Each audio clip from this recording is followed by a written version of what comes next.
sebelum syuting gitu juga kita diajak jalan-jalan, kita nggak terlalu lama ya bikin. Iya, kita naik Vespa, kita lihat rumahnya dulu, kita jalan-jalan dan ya gitu deh. Siap, itu dari Muzaki. Tepuk tangan dong untuk Muzaki. Kalau kita bergeser sedikit Pak Ahmad Tawibi, boleh silakan dijelaskan gimana.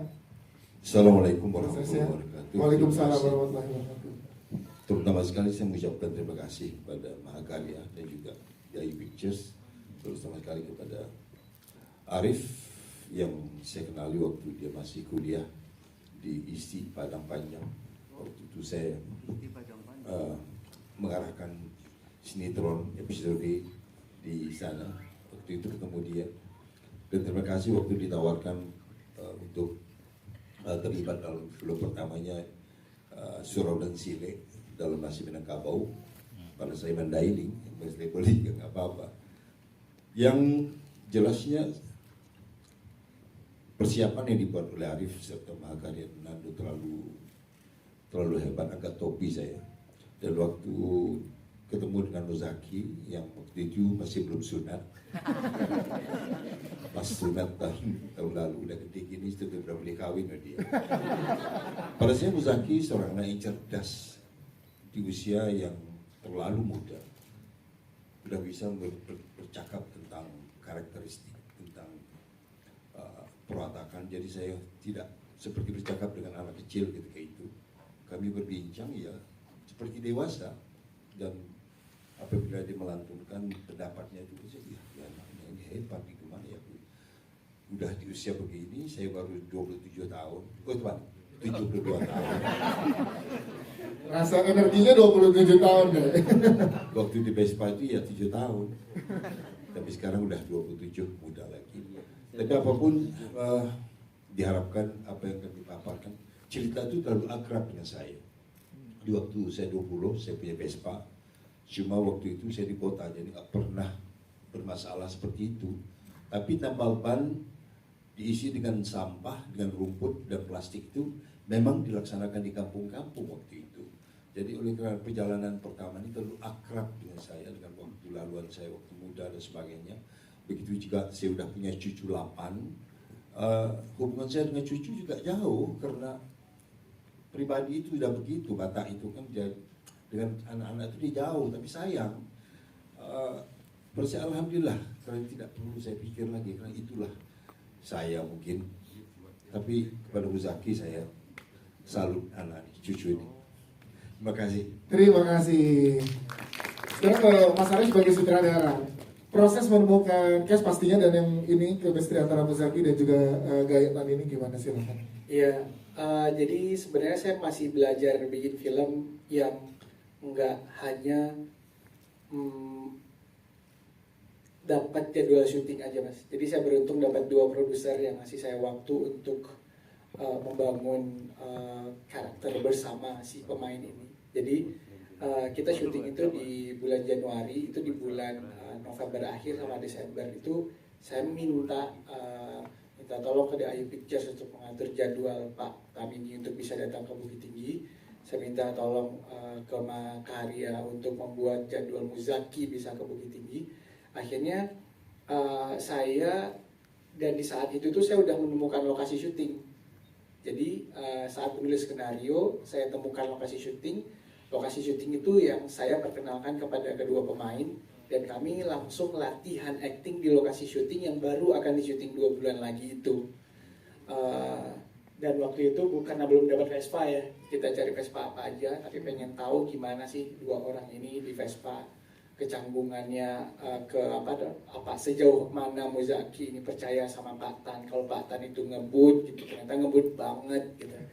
Terus kan waktu latihan itu kita belum ada pengawalan tuh, kalau syuting kita udah dikawal polisi lah puluhan. Tapi kalau waktu latihan itu saya cuma bertiga, saya di atas Vespa saya, beliau berdua sama 1 kameramen. Wah, saya beneran kayak kejar-kejaran sama Pak Tan. Terus saya kepikiran, wah ini kalau ada apa-apa syutingnya belum jadi, yang ada ini jadi berita 2 negara nih kan gitu. Aktor 72 tahun kebut-kebutan di daerah lain. Itu mungkin yang jadi salah satu magnet dari kedua orang karakter ini. Ya. Gitu. Ya kan tadi setuju juga dengan Mas Ken ya, dengan adanya perjalanan pertama kedua lagi. Karena selain potensi ada Muzaki dengan melanjutkan ceritanya, di belakang Adinda Thomas dan juga Randy Pangalila ceritanya bisa berlanjut ya kayaknya ya. Nah, Mungkin di perjalanan kedua. itu. Nah, Randy Pangalila dan Adinda Thomas sendiri gimana saat pertama kali diajakin ada di proyek ini dan memerankan? Ini perannya krusial. Kalau nggak ada Randy Pangalila nih nggak nganterin, kalau Nurma juga nggak bisa menjadi jembatan antara Pak Tan dan juga Tuan Mokhtar gitu, ini gimana? Randy dulu deh, silakan Randy. Baik ya. Selamat malam semuanya teman-teman media. Terima kasih sudah menyempatkan waktu untuk nonton perjalanan pertama. Jujur ini pertama kali juga saya nonton perjalanan pertama. Dan tadi saya di sana, wah, saya sampai bilang, wah, di sini preskon lagi mata bengkak. Emang benar-benar relate banget sih. Dan tadi pertanyaannya, gimana untuk membangun chemistry-nya? Sebenarnya kita baru ketemu di set ya. Betul. Kita ini baru ketemu di set. Jadi Mas Arif tiba-tiba ngajakin saya dan saya tertarik dengan ceritanya karena ada message yang benar-benar bagus. Ya. Dan sebenarnya nggak ada reading loh gitu. Betul. Stranger kan, dua-duanya sama orang asing. Tapi justru itu ya, justru itu ya Mas Arif. Nah, itu Justru jawabannya. karena strangers itu dibentuknya supaya benar-benar strangers. Kita benar-benar Sengaja. baru ketemu di situ gitu.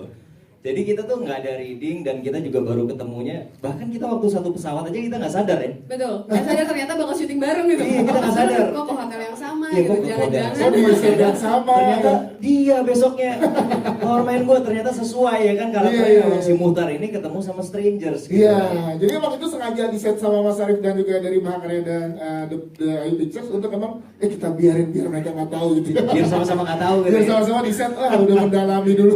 Iya, tapi pada saat kita menjalani proses syuting semuanya berjalan dengan baik. Ya. Adinda juga tektoknya cepat banget, chemistry-nya gampang banget untuk kita build. Udah gitu Mas Arif kan juga orangnya asik banget nih. Jadi kayak untuk ngasih masukan ke kita tuh kayak maunya kayak gimana sih, itu kayak gampang banget. Jadi makasih loh Mas Arif udah mengajak saya. Jangan lupa ada WhatsApp saya untuk perjalanan kedua ya. Iya, ceritanya belum selesai loh maksudnya. Bisa jadi Vespa yang modern saya goncengan sama Adinda Adinda, Thomas, kan? iya. Oh, dong. 350 cc. Itu teasernya yang tadi Itu teaser tadi siang kan kita udah Coba coba ada syuting teaser tadi. Iya. Nanti tunggu teasernya. Iya. Oke, thank you Randy Terima kasih, Pangalila. ya. Kalau ke Adinda Thomas gimana kamu untuk ada di sini? Silakan. Oke, pertama-tama Assalamualaikum warahmatullahi wabarakatuh. Selamat sore dan terima kasih juga untuk semua teman-teman media yang sudah hadir di acara premier perjalanan pertama. Ini jujur aku udah pernah nonton waktu di JAV sebenarnya. Jadi kalau misalnya kesan-kesannya bengkak matanya, tentu saja saya juga merasakan itu gitu. Aku bahkan kalau ngomongin karakternya dulu kenapa bisa tertarik ya? Ya. Sebenarnya waktu itu langsung ditawarin ada karakter Nurma untuk memainkan film perjalanan pertama memakai jilbab. Nah, aku langsung tertarik tuh di situ, langsung kayak wah ini pertama kalinya aku dapat kesempatan menggunakan jilbab di sebuah film Ya. gitu. Terus aku dikirim sinopsisnya dan aku tertarik banget karena aku juga punya personal masalah yang cukup berkesan gitu sama kakek-kakekku. Jadi kayak wah aku seneng banget kalau bisa join di film yang jujur banget punya pesan moral yang sangat cukup kuat banget ya untuk gimana kita ngobrol sama keluarga mungkin dan lain halnya. Jadi aku tertarik banget dan itu benar tidak ada reading. Nyampe ke sana untungnya director kita semua ini tuh senang banget karena Pak Arif bisa mendeliver dengan baik. Mau seperti apa karakternya, mau seperti apa dialog dan adegannya, karena juga Dinda bukan orang Bukit Tinggi tapi Dinda juga harus berbicara dengan bahasa Indonesia KBBI gitu, kurang lebih, jadi tidak terbiasa untuk berbicara seperti itu kan. Jadi makanya lebih ke ngobrol di lokasi, di set bahkan sama Gaek juga ngobrolnya di set gitu. Sempat ada rasa canggung takutnya karena kan Karen juga sering main film, juga Gaek yang udah terkenal di Malaysia banyak banget track recordnya, jadi aku takut sekali untuk ngobrol. Ternyata waktu ngobrol, wah justru lebih enak banget ngeflow dan segala rupanya. Dan dengan kekakuan yang aku bilang bahasa Indonesianya takut kaku, ternyata itu malah menjadi sinurma ya gitu. Iya. Ke situnya itu sih. Siap. Terima kasih Adinda Thomas. Tepuk tangan dong untuk Randy Pangalila dan juga Adinda